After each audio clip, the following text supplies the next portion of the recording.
Bismillahirrahmanirrahim. Assalamualaikum warahmatullahi wabarakatuh. Sahabat beriman, kitab suci Al-Quran adalah sebuah kitab suci umat Islam yang berisi tentang wahyu-wahyu dari Allah Subhanahu wa Ta'ala, di mana kitab ini juga menjadi pedoman hidup bagi setiap umat Islam agar tidak tersesat dalam menjalani kehidupan dunia yang fana ini. Di dalam kitab suci tersebut ada beberapa perintah-perintah Allah Subhanahu wa Ta'ala yang harus kita lakukan, dan juga di dalamnya terdapat larangan dari Allah Subhanahu wa Ta'ala yang harus kita tinggalkan. Salah satu surat dalam kitab suci Al-Quran adalah surat Al-Baqarah, yaitu surat pada awal kitab suci Al-Quran.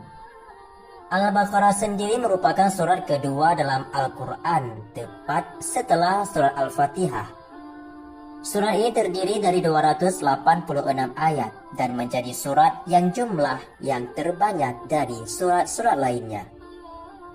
Surat yang memiliki arti sapi betina ini diturunkan di kota Madinah, sehingga surat ini tergolong kepada surat Madaniyah.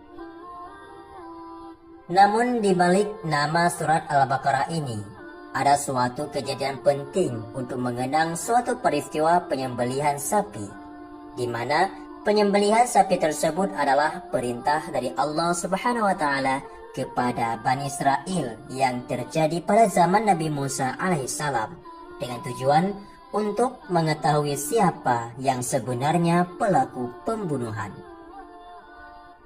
Maka sekilas pada video ini akan kita rangkum perihal tentang asal-usul dan kisah kejadian penting dalam surah Al-Baqarah tersebut.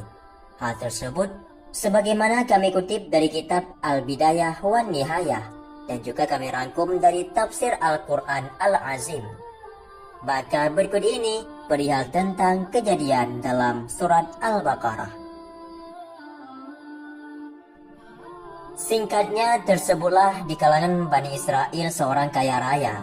Dia mempunyai seorang sepupu yang fakir miskin, tidak ada ahli waris selain dirinya. Ketika orang kaya tersebut tidak lekas mati, maka saudara perempuan ini membunuhnya agar dia dapat mewarisi hartanya. Lalu dia membawa mayat saudaranya ke desa lain, lalu melemparkannya ke pelataran desa tersebut. Kemudian dia berlagak hendak menuntut balas. Dia bersama orang-orang mendatangi Nabi Musa alaihissalam. Lalu mereka memohon kepada Nabi Musa alaihissalam agar berdoa kepada Allah supaya diberi keterangan mengenai pembunuhan orang tersebut. Kemudian Nabi Musa alaihissalam memerintahkan mereka agar menyembelih sapi dengan berkata kepada mereka, "Wa idh qala Musa liqaumihi innallaha ya'murukum an tadhbahul baqarah qalu atattakhiduna huzwa." Dan ingatlah ketika Musa berkata kepada kaumnya, "Sesungguhnya Allah menyuruh kamu menyembelih seekor sapi betina." Lalu mereka berkata, "Apakah kamu hendak menjadikan kami buah ejekan?" Maksudnya, apakah engkau mengejek kami, padahal kami bertanya kepadamu mengenai orang yang terbunuh, dan engkau justru memerintahkan kami agar menyembelih sapi. Lantas Nabi Musa pun menjawab, "A'udzu billahi an akuna minal jahilin." Aku berlindung kepada Allah agar tidak termasuk orang-orang bodoh. Maksudnya termasuk orang-orang yang mengejek kaum mukmin. Singkat cerita, ketika orang-orang mengetahui bahwa menyembelih sapi merupakan rencana dari Allah Subhanahu wa Ta'ala, maka mereka menanyakan ciri-ciri sapi tersebut kepada Nabi Musa alaihissalam. Dan ternyata di balik hal tersebut ada hikmah yang besar, yaitu bahwa di kalangan Bani Israel terdapat orang saleh. Dia mempunyai anak laki-laki yang masih kecil, dan dia mempunyai anak sapi betina. Dia pun membawa anak sapi tersebut ke dalam hutan dan berkata, "Ya Allah, saya menitipkan anak sapi ini kepadamu untuk anakku kelak jika dia dewasa." Selanjutnya orang saleh ini meninggal dunia, sehingga anak sapi ini masih di hutan sampai bertahun-tahun lamanya. Anak sapi itu berlari ke sana ke sini setiap hari. Anak sapi itu pun berlari setiap kali dilihat oleh orang. Ketika anak orang soleh tadi telah dewasa, dia menjadi anak yang berbakti kepada kedua orang tuanya. Dia membagi malamnya menjadi 3 bagian. Dia melaksanakan sholat dalam sepertiga malam, lalu tidur dalam sepertiga malam, dan duduk di samping ibunya dalam sepertiga malam. Di pagi hari dia mencari kayu bakar yang ditaruh di punggungnya, lalu datang ke pasar untuk menjual kayunya sesuai kehendak Allah Subhanahu wa taala. Kemudian dia menyedekahkan sepertiga dari hasilnya, memakan sepertiganya dan memberikan kepada sang ibunya dengan jumlah sepertiga juga. Pada suatu hari sang ibu berkata kepadanya, "Sesungguhnya ayahmu telah mewariskan anak sapi betina untukmu yang dia titipkan kepada Allah Subhanahu wa taala di hutan ini." Lalu setelah dia mendengar apa dikatakan ibunya, maka berangkatlah, berdoalah kepada Rabb Nabi Ibrahim alaihissalam, Nabi Ismail alaihissalam, dan Nabi Ishak alaihissalam agar mengembalikan anak sapi tersebut kepadamu. Ciri-cirinya jika engkau melihatnya, kamu membayangkan seakan-akan sinar matahari memancar dari kulitnya. Dia diberi nama Al-Mudhahabah karena keindahan dan kejernihannya. Kemudian anak tersebut memasuki sebuah hutan lebat, lalu dia melihat anak sapi sedang merumput. Lantas dia memanggilnya dengan mengatakan, "Saya bermaksud kepadamu dengan menyebut nama Rabb Nabi Ibrahim alaihissalam, Nabi Ismail alaihissalam, dan Nabi Ishak alaihissalam." Kontan, sapi itu menengok ke arahnya dan berjalan mendekatinya, sehingga sapi tersebut berdiri di hadapannya. Lalu dia memegang lehernya dan menuntunnya. Dengan izin Allah Subhanahu wa taala, tiba-tiba sapi tersebut berbicara, "Wahai anak yang berbakti kepada kedua orang tua, tunggangilah aku karena hal itu lebih meringankanmu." Anak tersebut pun berkata, "Sesungguhnya ibuku tidak memerintahkanku melakukan hal itu."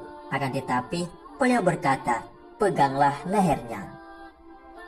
Lalu sapi itu pun berkata kembali, "Demi Rabb Bani Israel, jika engkau menunggangiku, niscaya kamu tidak dapat menguasaiku untuk selamanya.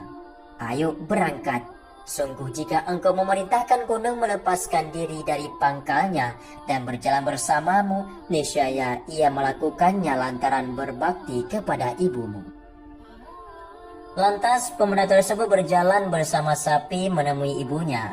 Sang ibu berkata, "Sesungguhnya engkau orang fakir, engkau tidak memiliki harta, engkau kerepotan mencari kayu bakar di siang hari dan melakukan qiyamul lail di malam hari.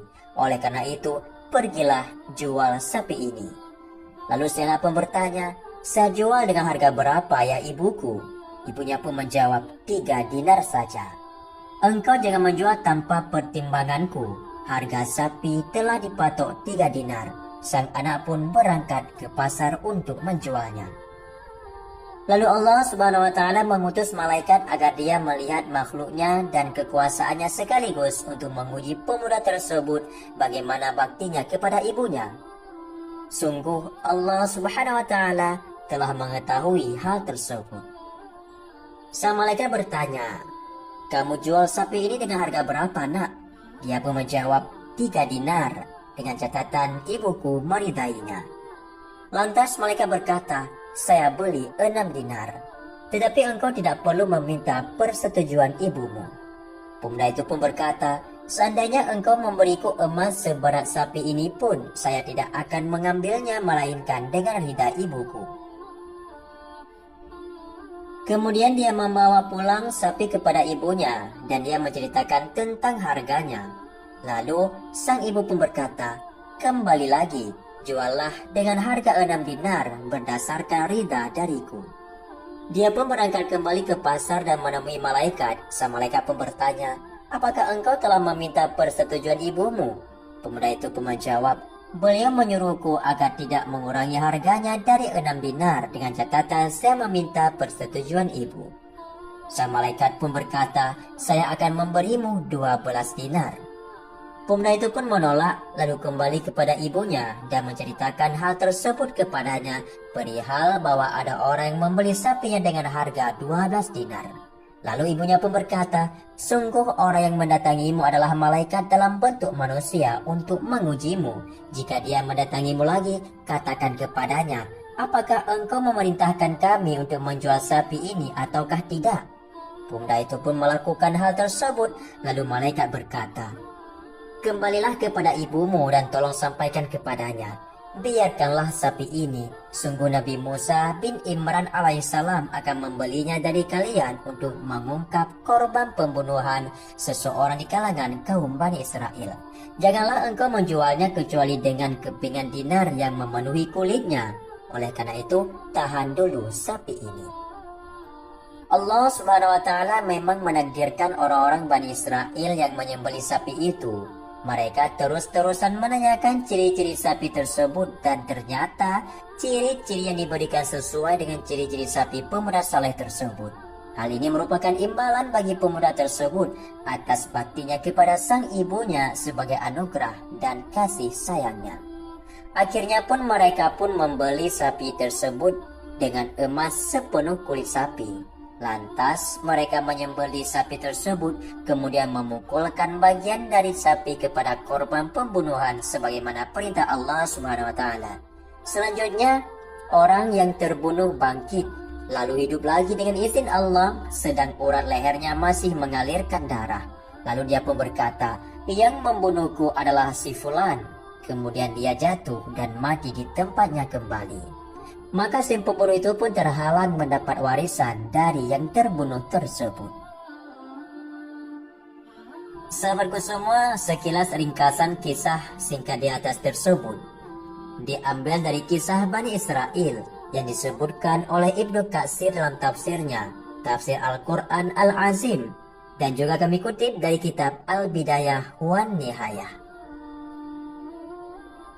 Ibnu Katsir rahimahullah berkata dalam kitab tafsirnya setelah membacakan berbagai versi cerita. Dia pun mengatakan, yang tepat berbagai kisah ini diambil dari kitab Bani Israel. Ini adalah di antara berita yang masih boleh kita nukil. Akan tetapi kita tidak membenarkan dan tidak mendustakannya. Karenanya kita tidak bersandar kepadanya kecuali yang sesuai dengan kebenaran dalam syariat kita. Dan juga dalam kitab Al-Bidayah wan Nihayah, Imam Ibnu Katsir rahimahullah membawakan judul bab dengan judul penjelasan tentang diizinkannya menyampaikan riwayat dan menceritakan berita-berita dari Bani Israel. Di antara dalil yang jadi pegangan beliau dalam bab ini adalah hadis dari Abu Sa'id Al-Khudri rahimahullah dari Nabi Rasulullah SAW. Beliau pun bersabda, "Ceritakanlah dariku, namun jangan berdusta atas namaku. Siapa yang berdusta atas namaku secara sengaja, maka hendaklah ia mengambil tempat tinggalnya di neraka. Sampaikanlah berita dari Bani Israel dan seperti itu tidaklah masalah." Hadis riwayat Imam Ahmad. Sahabatku semua, itulah sekilas tentang berkenaan dengan surat Al-Quran, yaitu surat kedua, surat Al-Baqarah ataupun sapi betina, yang di mana peristiwa tersebut terjadi pada zaman Nabi Musa, pada ketika Bani Israel membuat suatu urusan masalah. Dengan izin Allah, masalah itu pun terungkap dengan berkat sapi betina tersebut, sehingga Allah mengabadikan kisah tersebut ke dalam satu nama surat dalam Al-Quran, yaitu surat Al-Baqarah. Semoga bermanfaat. Wallahu a'lam bishawab. Assalamualaikum warahmatullahi wabarakatuh.